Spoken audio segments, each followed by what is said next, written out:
Starting. All attendees are in listen-only mode.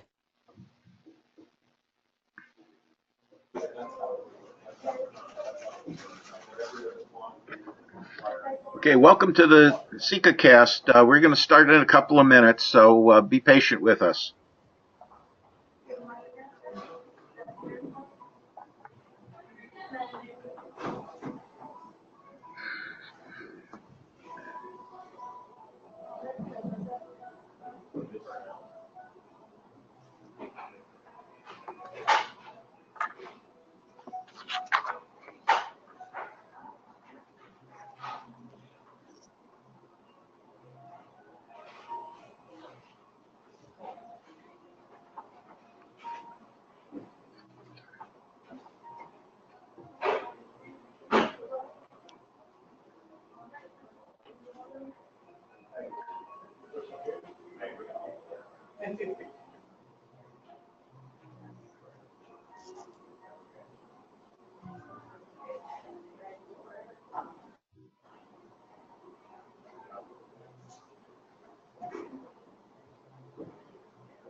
Hey, are you cold?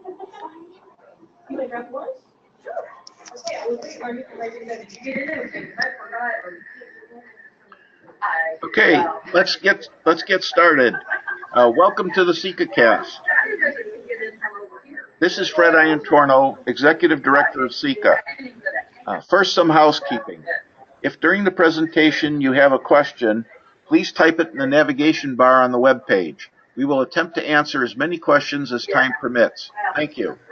Today's presentation will be an update of vehicle scanning and CIECA's progress in integrating scans into the BMS for first notice of loss, assignment, estimates, attachments, and repair orders. Vehicle scanning has become an integral part of the entire repair process. Pre-repair and post-repair scanning has become the norm. The information received from the vehicle scan tool should be saved with the other repair order documentation for subsequent review, auditing, and for other purposes. Repairers and the industry need a method to retain and exchange this data. Today's speaker is Don Elliott from Carfax. Don is an automotive industry veteran who has spent long hours on the sales floor in retail dealerships, had management positions with 2 OEMs, led the marketing initiative with a major auction chain, and currently works with strategic data partners at the leading vehicle history provider. He is always on the lookout for the next development that will with regard to buying and selling cars. To his dismay, he spends way too much time on the computer with data-related projects and not enough time with car dealers at auctions and engaging in wrench therapy. I want to thank you for spending your time with us today, and to our presenter for sharing his insight and expertise with all of us. I'll now turn this over to our presenter, Don Elliott of Carfax. Don? Thank you, Fred. Appreciate it. And for all of you, I want to offer first a couple of thank yous to Brian Goodwin from Property Damage Appraisals and Chuck Olson at AirPro Diagnostics, who were helpful in putting this presentation together. Without them or without sharing some of this new scanning information, it's a mystery to many of us. One of the reasons for this call, of course, is that scanning is a new item on the in the BMS transmission. New because finally it's been recognized as something that's necessary to the complete and proper repair of a car that's been in an accident event. You'll notice that, or one of the things that surprises me all the time is the amount of things, and I'll call them things because I don't know what else to say, automated, or the ADAS systems, the automated driver assistance systems on cars are incredible today. They do incredible things. Some of the technology in this world of the network on wheels is way ahead of the repair guys who have to fix the cars when they're in an accident. And one of the techniques that helps us significantly on cars is the fact that the car will tell us sometimes if something is broken or misset or needs recalibrated, so that the technician can bring it back to where it's supposed to be. Diagnostics have been around for a while. The very first one was back in the 1960s. We had a chip for fuel injection That was OBD1, a port. These are ports on the car. The OBD1's a port where you plug in to see what the emissions are done. In 1991, that standard was put in place. Since that time, OBD2 came out in 1996, and we still use OBD2 today. Onboard Diagnostics is what OBD stands for. We've seen some significant improvements in OBD2, and there is, in fact, in the industry, a push to bring that up to the next level because there's so many things that can be tracked from the computers on the cars. I heard the other day that, for example, the new Mercedes has more lines of computer code to make the Mercedes work than the F-35 jet fighter. In fact, maybe 10 times as many lines of code. So the cars are getting more and more complicated, and keeping track of what needs fixed is really important. The OBD2 code tracks several things on the car, including engine, body, chassis, drivetrain, and the really complicated one, which is network communications. To scan a car, and again, some of this you all may be familiar with, but just to make sure that we've set up the process and where the information is coming from, and then what we're going to do with it. The scanning process involves attaching a computer or a device, sometimes not often the computer, to the OBD2 port on the car, usually located on the driver's side, just under the dashboard by the door. There's a scan tool that's available to take the reading as necessary. That scan tool can be an OEM tool. It can be an aftermarket tool. It is not, for the most part, the device you buy at the Walmart for $49.99. That will read the things that show up on your dashboard as warning lights, and that's what all that's designed to do. The more sophisticated tools cost in the $1,000 would not be too much for a good tool, and it reads 300, 400, 500 different codes that could be in the car generated by onboard systems. It's important to remember that you just can't look at the dash and light comes on and everything's going to be okay because you know what to fix. Not the case. You got to run the scan to find out everything that's in there, and the technician has to figure it out. When the scan's kicked out, it kicks out a number. The number in the example here, P0302. The first number is the subsystem, and it tells you which part of the car is actually kicked out a warning light. Body, chassis, powertrain, network communications listed under the PCPU configuration. The next number is where we get a little wacko, whether it's a standardized code or a manufacturer code, and that varies by manufacturer, so you have to be able to decipher each manufacturer's code. There is no standard system currently in place that goes across all the different codes. The third and fourth numbers are subsystems, the third is subsystem, the fourth is the specific code, and it tells exactly what happened on the car and gives the technician an indication of what needs to be fixed. Now, that doesn't mean the technician knows exactly what to fix or how to fix it. It just tells him what the code was kicked out by the car. And then he's got to go into how to diagnose what that code means. Diagnosing the DTCs is kind of an art. There are, again, the manufacturers have pages of documentation behind each one of the codes, and one code can lead to another code. So this is not easy stuff. It takes some learning and training for the technician to be able to do the repairs as they come up. On cars, when we go to the next slide, Fred. On cars, when they come up, it's not at all uncommon to have as many as 50 scans or 50 trouble codes pop up. Some trouble codes are meaningless. They come up because the car had a hiccup when it started, and it says that it had a starting problem. But for purposes of what we're discussing here today, and this is kind of the big deal, when a car's in an accident, many things on the car get jammed out of position. They're not where they're supposed to be. Some things just say, hey, something happened to the car, please check me. And it initiates the scan code into the device that's hooked to the OBD2 port. In most repairs, well, let's put this, every accident repair requires at least 3 scans and often more to make the repair complete. A proper way to do this, or just in terms of if it's done right and information that can be recorded, begins with an initial scan that says, okay, the car's been in a crash. what other things do we have to fix on the car? The work from there turns into the interim repair, where the technician has attempted to repair what was coded, and moves from that to, hopefully at the very end, a post-repair scan that says everything was reset to where it was before the accident, the vehicle's safe to drive, and we've done what we need to do. I will point out that there are things in the car, it seems so simple, but things like disconnecting the battery in late model cars trigger or sends out off trouble codes, and some of those codes, the consumer who may have disconnected the battery himself is not aware what it does to the performance of the car. For example, a disconnected battery might affect the automated or adaptive cruise control system, and that might only show up because the cruise control doesn't work on the car, and the consumer has no idea why it doesn't work. So he goes in, they run the code, they find out the battery's been disconnected, they recalibrate it, turn it back on, works fine.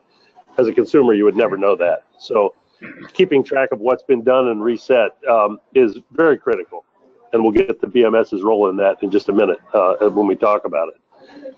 Many of these scans also require that the car is driven down the road at a consistent speed so that the car itself can recalibrate. From a technician standpoint, this is, you know, a little different than what they normally do. If you've got to go 5 miles at a consistent 45-mile-an-hour speed in the Bronx, you got a problem because you can't go anywhere at a consistent speed in the Bronx. So resetting or recalibrating scans is a challenge in the body shop, and frankly, it's a challenge in the service repair facility as well. Now, scans are kicked out in several different formats. We've listed here on the on our slide. Next slide, Fred. That it can come out in XML, JSON, PDF, CSV. They're all over the place. So we've got to capture them in whatever format they come in and figure out a way to store them so that somebody at some point in the future can have access to it and know what to do with it. So when we say, what is scanning all about? You know, in the case of a collision accident, the scans can confirm a successful repair. That's why the post-repair scan is important. If the car goes out with things still open on the scanning, there are obvious problems that can come up with the performance of many of the automated driver assistance systems on the car. The scan provides the diagnostic error code, and those codes can go back to the OEM that tells them how to fix the car, even if you're not an OEM shop. Independent shops, you know, have to fix the car. You know, it doesn't always have to go to the manufacturer shop to get done. Interim scans, again, will come in the OE spec, and there are, you know, multiple scan providers, no standard format. Particularly between the OEMs, there's no standard format from one to the next. The scans, to be specific, tell us what's wrong with the car, but not necessarily how to repair it. For purposes of what we do with the scan when it shows up, and this is kind of the meat of the purpose of this call, so that you can understand the value of the work that's been done by CIECA over the last, well, year and a half, 2 years. Scans, the best way to repair a car is to keep track of the scans. If you know the initial scan at the time of assignment, you can know what needs to be fixed. It needs to be stored with the estimate, so you can tell what the cost is to fix the car, and everybody has a reference to that to be able to know where it is. Next slide, next slide. There you go. Nope, we have to go back one, I think, Fred. Anyway, we'll get there. But we need all the scans in one place. We need the there you go. We need the vehicle info aggregate to be so that somebody can reference and say, okay, the car had this problem when it started. We fixed these and these steps, and when it was all done, it was okay. And that's the purpose of how we transmit data through the BMS configuration. There's a place for it all the way down the line. Scanning comes in from a multiple range of people. Again, next slide, please. Scans are received from repair facilities. They're received from third-party vendors. They're received from appraisers and adjusters, dealerships, OEMs, and interesting enough, the vehicle itself is the provider of much of this stuff. I think, and I think I did skip a slide there, and I do apologize that I talked through it, Fred. Leave things where they are, but I'll just address it verbally. In what BMS has done is been able to go back and say, where can we put the scans? How can we put them in? How do we tell people how to put this into their computer system? All that's been done through the CIECA release 2017 R2, and the implementation guides are in place. So everything is now ready to go with scanning and putting it all in the right places within the BMS system. And moving forward, again, I've mentioned this, but I want to hit it just to reinforce what we're talking about. Why is the scan important? What's the reason for it? Again, to make sure that the car is returned to the safe condition that it was in before it went into the shop, and to make sure that everything was actually done besides bending metal and replacing parts. This technology, or the networking of the electronics, has to be complete, or this car's not going to do what it's supposed to do. And the interesting one is we've seen it added to OEM certification. If a car's in an accident, many OEM certification programs will accept the car, but they don't necessarily say the car has to be scanned. We're seeing now that that's being added to make sure that the car, if it's going to be certified, it needs to also have all the various parts and pieces taken care of when it comes through. A little bit about what the Scan Committee's mission is not, and what we can't do, or what CIECA and BMS can't take care of it. The requirements for the scan are not up to CIECA or the BMS tool. That's set by manufacturers, and the insurance companies determine who pays for scans, and the consumer. The technicians have to be trained properly to do the scans, or they won't be done properly. The equipment used in the scans is, again, an industry thing outside of CIECA's look at it. And certainly the last piece is, how do you resolve the scan trouble code? What do you do with it? All that can be added to the BMS transmission, but it is not in the purview of the CIECA BMS information. Now, a couple of things that are challenges within the scanning and then recalibration process.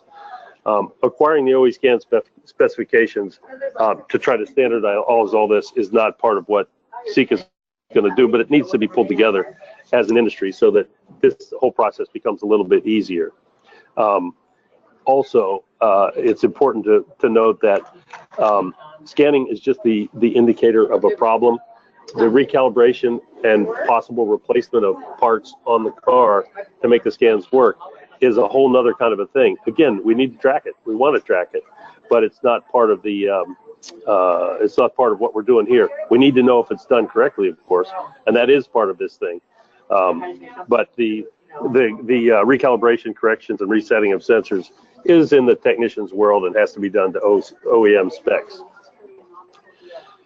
Another thing that I mentioned earlier, and I'll just hit it one more time here just to make sure that we've got the information correct. There's a different scan tool for each OEM, so they all have their own different device for doing it, and different tools for recalibrating and repairing.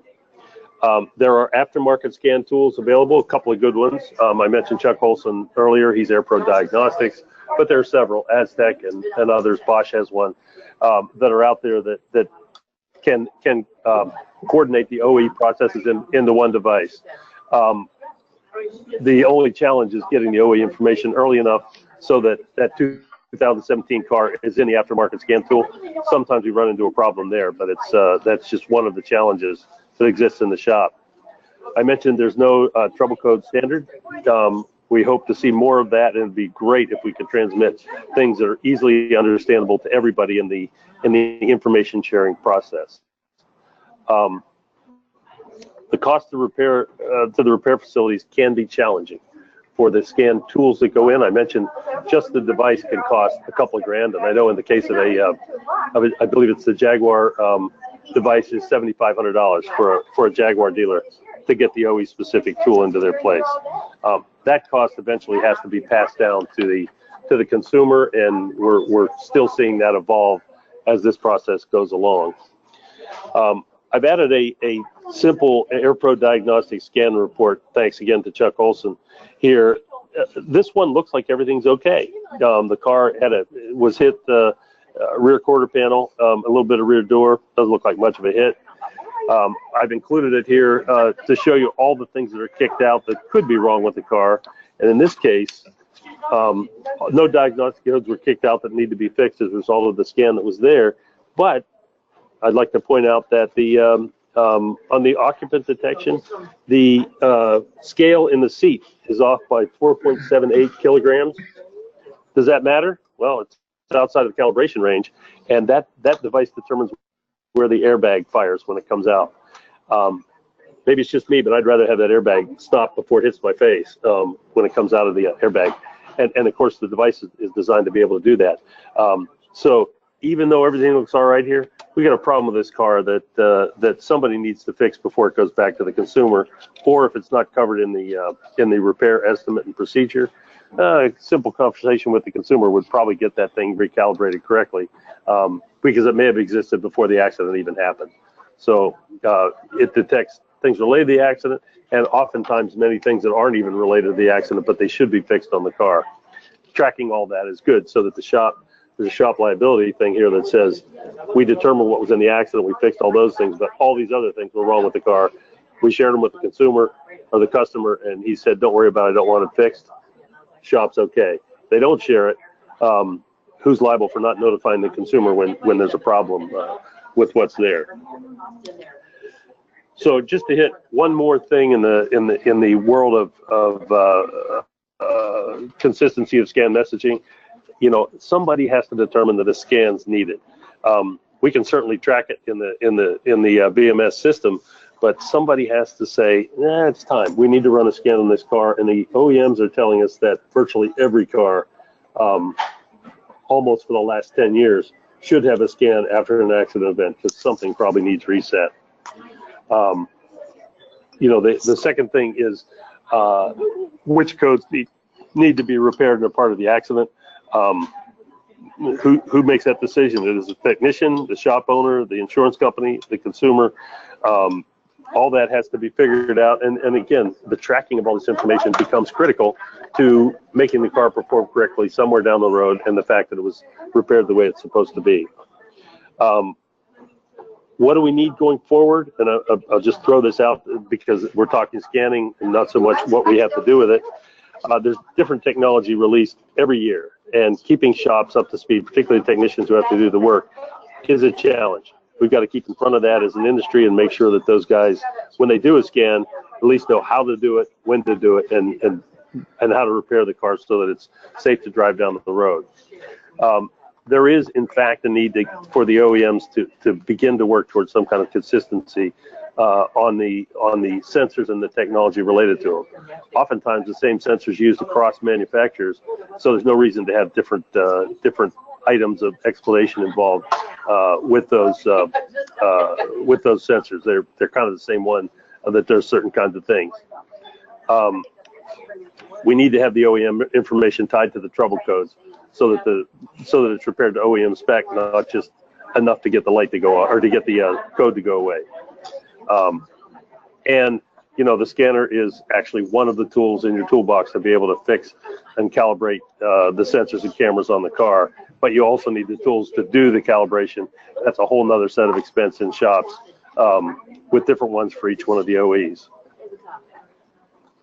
I threw a lot of stuff out here. I want to be able to say right now that I'm proud to be part of the scanning committee and the work they've done to make sure that whatever information is released at all levels, the assignment, the estimate, first notice of loss, the repair order message, there's a place to include the scan as an attachment in the file aggregate. It's available to all of you. It's easy to use, easy to set up. The implementation guide is ready to go. So anybody can start doing this and capturing this information as part of the repair record. I think a good thing. Our last slide in this presentation is the picture of that happy family sitting on their newly repaired car, and the question is, what's missing? Do they have any idea whether that car is going to perform correctly as far as the automated driver assistance systems and the safety systems? The car can tell them. We just have to make sure we have a means to be able to get them that information so that they know that this family will keep the smiles on their face when they're driving the car down the road in the future. That's what I had to talk to you about today, and I'd be happy to answer any questions. We hit a lot of different kinds of stuff. Fred has been gathering your questions and probably has a few. Go ahead, Fred. Yeah, I've got one question which I think I think both of us could answer. He says, what enforces a scan tool to follow the BMS format? Currently, we're only getting PDFs, but would like it in the BMS format. The scan manufacturers, the BMS is designed to take in XML, PDFs, JSON, CSVs. It's set up because we know that they're all different kinds of tools. There's no enforcement body to say your scans must be, come out, produce reports like this. I think market pressures would be the one things that would do it. The best approach that these tool manufacturers can do is to use XML or JSON, because those are programming formats that can be easily read by systems. PDFs, CSVs are okay, but they're just file dumps. PDF is basically the same kind of thing, and you have to go through intermediate processes. So whereas it's not the best, it certainly is probably the least expensive for the manufacturer to do, but it's a market pressure issue. The BMS, as is, will take all of those and store them. So that's it. Hey, do you have anything to add to that, Don? No, I think I just want to underscore the fact that the BMS format will take literally anything and save it in a way that somebody else can retrieve it if they've got the technology to find what the system is that generated the information. It's one of the flexibilities of BMS that I appreciate right now, because if we had to wait for everything to get to one standard, it'd be months, years till we could get that all in one place. So it's great that it can be stored in any format that comes up. We've got another question, Don. It says, have the OEMs expressed interest in using the CIECA BMS for scans and certifications? Do you have anything? I would say yes, there is that. The OEs have the same problem that everybody else has. How do they want their stuff in their format. And when we can provide it to the OEs in a format, and the one that, just from a Carfax perspective, the one that we see all the time is this CBO Certified PreOwned designation that they put on cars. If they certify a car and it's not really set up the way it's supposed to be set up, that's a problem for them. So they're definitely interested in receiving the information, and BMS is certainly the simplest way for them to get it. Just a personal experience, I know that one is of interest. But we also see the same thing in the collision repair shop certification programs. A lot of those are requiring, as I understand it, and I'm only familiar with 5 of them right now, but those 5 are all stuck requiring that the scan be performed before they'll actually certify the repair as an OE certified collision repair. So, I think we'll see all of them come on board before too long with that requirement. Okay, good. I got another one. It says, are there any definitions to what type of crash, in quotes, qualifies for scanning? Does a parked and unoccupied vehicle need to be scanned? Yeah, it really does. I'll tell you, the scanning surprises are always big for me. I learned the other day that I believe it's a Toyota Camry. I think I've got the right car. When you simply take off the door panel to replace a window operator or a mirror wiring situation, that will require a scan, because some of the things that are in that door need to be scanned after you simply take a door panel off. No accident involved at all. It's just that kind of thing. But if the car is bumped and damaged, and again, I'm an advocate for this, so I apologize for it, but I don't think you can do too much scanning when the car has been involved in some kind of something that could disrupt these sensors on the car. I'll add in one other one that I don't think people are thinking about at all, and that's windshield replacement. Seems like not a big deal. We still see guys out in the parking lot at the at the shopping center doing windshield replacement. But the camera that's on that car that handles the automatic braking system, lane change monitors, and those kind of things are refracted differently when the windshield's replaced. So a windshield replacement can generate the need for a scan, just if nothing else, for that camera that's on the rearview mirror that controls automated braking systems and the cruise control, speed control. That's also in there. So those two should be reset after every windshield change. Thicker glue on the windshield will make it refract differently and change the place where that car wants to stop automatically. Yep. I've got another one here. It says, how can a body shop or bodyman with little mechanical electronic knowledge decipher raw scan information? It says, I think it's important for the repair community to know that organizations like AirPro and Aztec have ASE technicians on the other side to properly diagnose and reprogram these vehicles. Agreed. Yes. Yes. Agreed. There is help out there, and those guys they literally have guys sitting on the phone walking technicians through what has to be done as a result of the scan codes that are put up.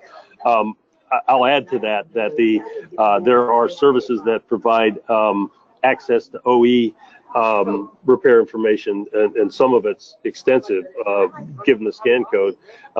So a technician, somebody said, well, I repaired a car just like it a couple of years ago, so I know what I need to do.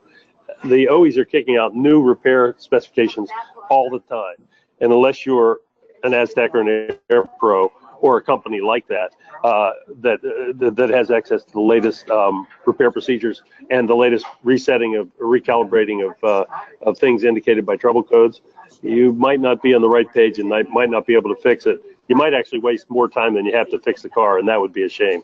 To do it right is the most efficient way to go. Yep. I've got another question. It says, you mentioned the need for an interim scan. What should the technician be looking for at this point in the repair process? Two things in my mind. One is some scans can trigger other scans. When you're fixing one thing, something else can come up. I don't have a good example of that right off the top of my head, but that does appear. So you get to the end and you have everything. At one point you had everything apart, thought you had everything right. You scan at the very end to make sure everything's reset and go, oh crap, here's another one popped up while I was in the process of making the repair. Disconnecting the battery is a good example of that. You wouldn't think, when you start the battery's connected, you start your repair, you take the battery apart or take the car apart, put it back together, you've had the battery disconnected. When you hook it back up, that battery disconnect created some scans in the middle of the process you didn't know were gonna show up. So that's one of the reasons that you do it interim. The second one is that some codes can be, it's required that, or it's efficient to be able to recalibrate and check it to make sure that you've got it where it needs to be, as compared to recalibrate and hope that the code cleared when you made the proper repair. So there is some efficiency on those initial scans just by fixing them one at a time, as compared to trying to doing them all and hoping you got them all before you button the car back up. Okay. And one last question that we have here, Don, is, are there any non-OEM scanners that are currently exporting BMS format? And the answer is we don't know of any. Yeah, and I think, Fred, it's fair to say that there is no need for people to report to CIECA whether or not they're using the BMS configuration. It's available, you put it together and you use it, but it's not something that is necessarily tracked by the CIECA organization. So right. My answer would be, I think so. My second answer is, I hope so. But we don't track that, so we can't tell you what they're actually using. And it makes sense to ask your provider if they're doing that, because I know in the case of one of the providers, they're actually really vigilant about trying to track the scanning process from the very first scan to the car complete, and making sure that everything was done. So that final post scan is they keep on it to the very end of the scanning process or the repair process to make sure that the scans are all reset and calibrated correctly. Yeah, and I can, to tell the audience, because CIECA doesn't endorse any product or service. We try to stay neutral in the process and just provide technology assistance and solutions. But there are two members of that are in this space. One provides a service and the other provides a tool that are CIECA members. So, just ask them if they're CIECA members and then ask them the questions. And then they'll be able to, because as Don said, we don't necessarily track those things. Hey, listen, I want to thank you, Don, for a great presentation. This concludes the 2017 CIECA series. The 2018 annual symposium is just announced and will be held on September 17th through the 19th in Tampa, Florida. Please save the dates and join us in Tampa. Thank you for keeping abreast of CIECA's developments. Our standards are built by volunteers from all industry segments. Those of you that have contributed to our standards, we thank you. If you've not been involved and would like to participate, please contact Charlie Quirt. This is his email address. As always, the videos of this presentation will be available on the CIECA website within 24 to 48 hours. Again, thank you, Don, and thank you, the audience, for participating. Everyone have a great day and a great holiday season. Thanks all. Thank you.